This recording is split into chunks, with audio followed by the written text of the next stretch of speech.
Piko is a little sparrow. He lives in a tree.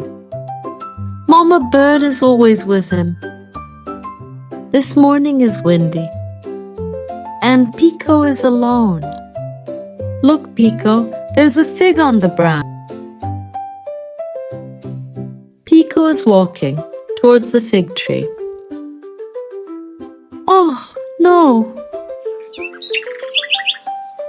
Piko is losing his balance. It's high. He is falling to the ground.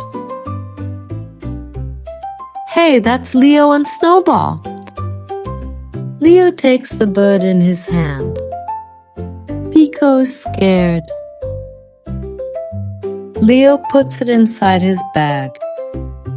Then he climbs the tree.